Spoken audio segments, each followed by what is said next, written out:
Hi Charlene, thanks very much for the question with regards your Indesit electric oven. And you've got a problem with the thermostatic system. And I'm quickly going to read the fault for you to help other people as well. I'm also creating a web page for you which I will put in the description on this video, and it will have all the relevant information to assist you in repairing your appliance.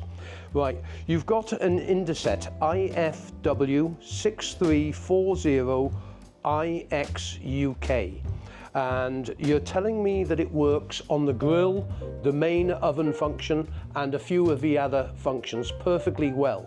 But when you turn it to the fan oven setting, which is using the fan oven element, it is not heating. And basically what you're saying, you have replaced the NTC sensor that runs from the circuit board to the oven, and you've also checked the element as well. But it's not heating on that function, but the rest of the oven is working perfectly well.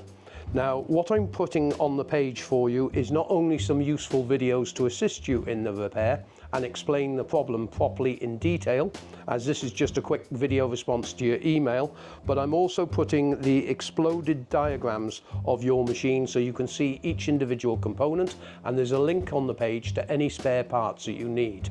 I haven't got a workshop manual on this oven because Indesit is part of the Hotpoint Whirlpool group. They've just recently been taken over by Beco, and hopefully they start supplying the information to the general public for me and other people to be able to assist you with repairs in the future.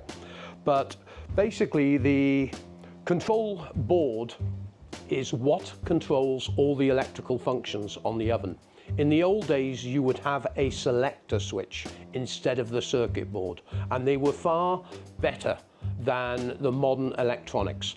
The problem being is if a selector switch failed, it was only going to cost you £20 to £30 to replace that selector switch. But with modern ovens today, they're using PCBs. And if one component goes wrong on that printed circuit board, you have to replace the whole circuit board, which will cost you an arm and a leg. Circuit board for this oven could be in excess of £150, and it needs to be the programmed version for your machine. But let me give you some hacks possibly to repairing it. On the circuit board, and I haven't got one to hand in the workshop at the moment, you have multiple relays. These relays control each of the components in the oven. For example, you will have a grill relay, a base oven element relay, a fan motor relay, cooling fan relay, fan oven element relay. Now, if any one of these relays became faulty, that would stop the certain component from working. So your fan oven is working, the motor's running, the light is working, but you're getting no heat to the element. This means that the fan oven element relay is the one that may be at fault.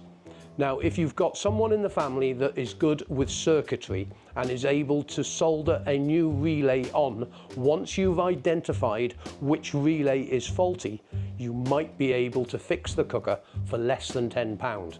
My problem is I can't tell you which relay it is which controls that because I don't have the circuit board in front of me and I don't have the schematics off the manufacturer. But I thought I'd make this quick video response for you.